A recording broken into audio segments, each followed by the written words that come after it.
You're on, Kerry. Thanks, Jim. Morning, everybody. Thanks for having me out here today. Again, I'm from Great Lakes Chemicals. We are a flagship auto appearance company. I'm not sure how familiar most of you guys are with us, but I think most of you guys are familiar with who Great Lakes is and what we do. Interior cleaning is something that always needs to be done. I mean, we all need our carpets cleaned, we all need our seats cleaned. What's the best way to do it? What are the products to use? I brought some things with me today. I'm going to do a quick demonstration to show you guys how some of the easiest ways that we do our interior cleaning, different types of products to use. I brought a display back there so people can see the types of cleaners, the protectants, the leather conditioners, what's the best kind. So feel free to ask a question at any time somebody has a question. Just go ahead and feel free to ask me. So first I'm going to start with a little bit of cleaning products, and I'm going to go over some tools that we use in our shop. We have a variety of different kinds of brushes. We have a nylon stiff bristle brush that we'll probably use mainly for cleaning floor mats. We have different types of detail brushes that we'll use for detailing the dash, the vents, the incruities, cup holders, trays, you know, all of the tight areas where the hard areas are to get. And then we have nylon carpet cleaning brushes to use for cleaning the heavy carpets and stuff like that. So these are just a couple of tools that we use, you know, when we want to get our cars really clean. So the first step that, you know, cleaning your interiors, you want to make sure you de-trash the entire vehicle. Get all the paper out, get all the stuff out so you can get to what you want to get cleaned out so you can make the whole interior look like new. So that would include getting all the Burger King bags out, or, you know, all of that kind of stuff. And then take your floor mats out, grab your vacuum, okay, and vacuum everything out. Now, a trick that I've learned and used over the years, because I've done a lot of mobile detailing and now we have compressed air, is while you're vacuuming, take your detail brush and go around all your areas with your vacuum cleaner so you can kind of dust out all the little dust that gets tracked around your buttons and your latches, you know, all these kind of areas right here that you can get, you know, with a detail brush, so you can get all the dust out. You know, going through all your vents and everything. That's a good way to get all that dirt that's trapped down inside of there, so you know you don't have any dust and dirt and stuff that's lingering around. Cleaning all your you know, all your areas right here where, you know, dirt and stuff can get trapped. I'm going to go over another product right here that's... Hey Kerry, you were talking about compressed air. If you have compressed air, would you go along with the detail brush? And yeah, absolutely. I would still go, absolutely, with the detail brush. I'll still go through, you know, so then that way, if there's dirt or something that's trapped in there, if it's not coming out, then you got a couple extra tools that you can use to clean it out. Yeah. Different types of towels to do the cleaning sometimes helps pay off pretty good for you. The blue medical towels, mainly used for cleaning windows. The white terry cloth towels, mainly to clean the vinyl, the leather, the plastics, all that sort of stuff, so you can really get in and use something that's going to catch the dirt and the grime for you, okay? Micro towels, now most of you guys probably use them to wax, you know, to pull the wax off your paint, right? Well, you can also use these to clean the wood grain on the inside so you can get a nice clean glossy finish with it, all right? So it's nice and even for you. Your plastics, if you got chrome on the inside somehow, a lot of vehicles have like a chrome finish on the handles. Just a great towel to have, and if you got an extra spare one that you can use to clean the interiors with, it's not a bad idea.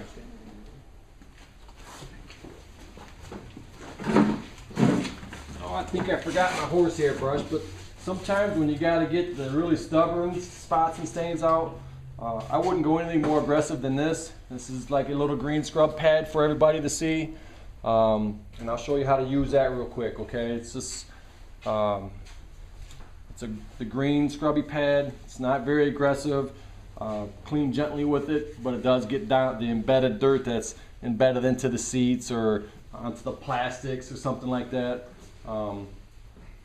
More for the avid guys that are more into the detailing. Let me grab a couple products here, show you a couple of tips.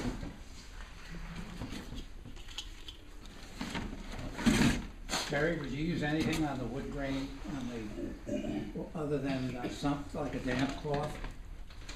You know, sometimes you can use like even a glass cleaner that has a little bit of alcohol in it, and that's not going to harm the finish at all. Okay, it's going to get rid of the smudges and the streaks. I wouldn't use anything that's an alkaline base that may leave a residue behind. Like I said, with the glass cleaner, it's an alcohol. The product's going to evaporate for you. You're going to have a nice clean finish on it. Okay. In fact, I'll show you a little bit with that. Like I said, probably use a micro towel. Probably just damp your towel a little bit, and you can go to town cleaning all the wood grain, and you'll have a nice, smooth, even finish on it.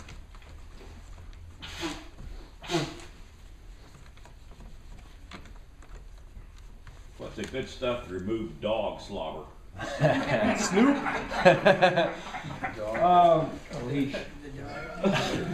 Not have them in the car.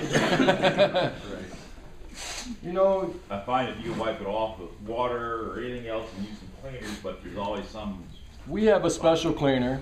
Okay, this is our one product that does all. I have some on the table back here. Okay, this is a mild alkaline based cleaner. It's a detergent. It's going to clean practically anything and everything. Okay. It can be like a degreaser. It can be just a mild cleaner. This is a product that we use every single day in our appearance centers in Kalamazoo and in Grand Rapids. We use on every single car and every single interior. This product right here will clean just about everything.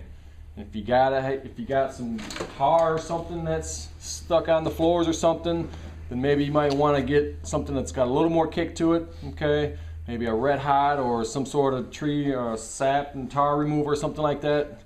That's really got a solvent base to it that can cut something really heavy. But this is the mild base cleaner right here. And the way we can use this is a couple ways right here. Is that like soap or is it? This special cleaner right here? Yeah. When I say alkaline base, okay, that's a form of soap, okay? So it's going to give you some cleaning power that will clean the snoop, the dirt, the grime from the fingerprints, the dirt that just builds up. If you got your kick panels right here, they get scuffed from your shoes getting in and out, okay? That's where this is going to help you out a little bit, okay? You can gently use a scrub pad. You know, like the green and yellow scrubby kitchen sponges? Perfect, okay? Make sure you saturate it really wet, okay? Get a little bucket of water or something, so that way you keep it soft, okay? Because if this is hard, it can scuff a little bit, so that's why I say use gently, okay? So basically all you would do is you'd have this soaked, all right? I'm just gonna do a quick light demonstration. I wanna saturate it, so, sorry, I'm not, okay? And we'll just go lightly over it, okay? I don't want to go too hard with it because I don't want to mess up a nice finish or anything like that.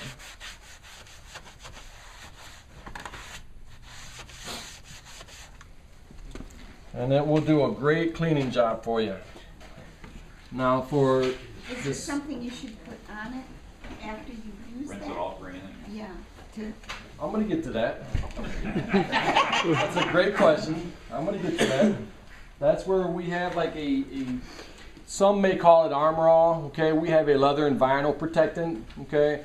Where you can protect it, so then that way, since you're using a cleaner on there, it's stripping down the finish. And so if you went back with a dressing, okay, or a leather and vinyl protectant, then you'll have that UV protection on there so it doesn't dry out and crack on you. Even on the little... Absolutely.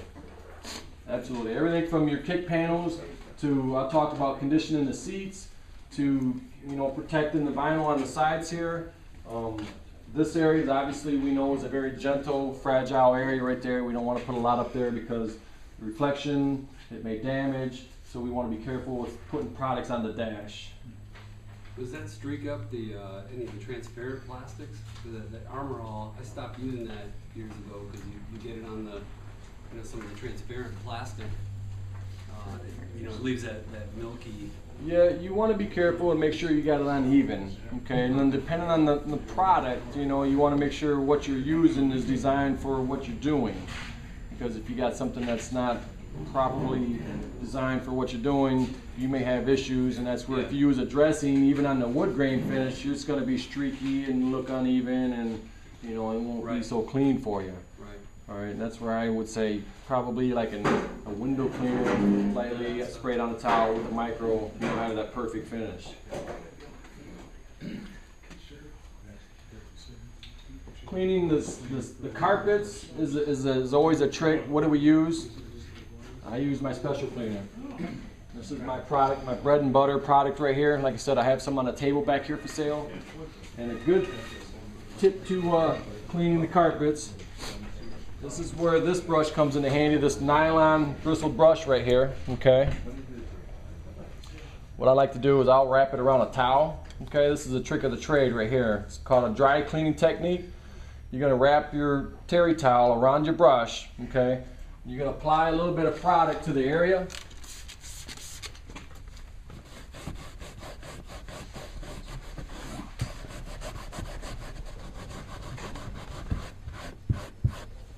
Give it a rotate. You can see some of the dirt coming off here in the spot right here. Just put the towel on another clean spot.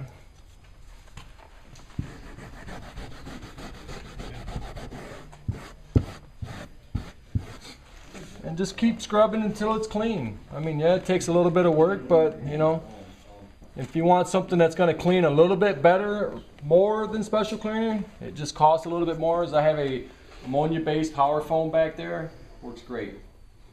I wouldn't recommend using it on leather or some of the plastics. You'll get a really dull down finish. But for cleaning carpets and quick spots, you know, you spill something, just that little spot. You don't need to go through clean the whole thing. You just need that little spot. Power foam is awesome. Terry, what about dried up salt? Salt on the carpet? Yes, probably you want to get something where you can kind of saturate it, so it's got something that can break it down. Agitate it with the scrub brush right here, so we can get it. You can break it up, loosen it, vacuum out the salt. Probably gonna have to go over it a couple times so you can get the whole area clean. Okay. If you can get hot water onto it, that's gonna help soften it up, so you can get all of the dried up salt and stuff that's on there out. You know. Kind of help keep the floor mats cleaner more throughout the winter, obviously, so you don't get so much buildup. You know what happens when salt gets left behind in your floors, right? Underneath onto the metal. We all know what salt does, so we don't want to leave that too much for too long on the carpets. Floor mats, again, give them a good scrub with a brush if you got the time. Get the products on there. You can dry clean it with a vacuum. Go back over it with a brush. You have access to a hot water extractor, and you can extract them. That's another great tip, okay? That's a great tool to have, you can use. Sometimes if you have a pressure washer, soak them down, scrub them, power wash them so you can blast the dirt off of there. Take your shop vac, suck up the excess, let it hang and dry for you, and that'll help keep it clean. It's a good easy way to clean them also.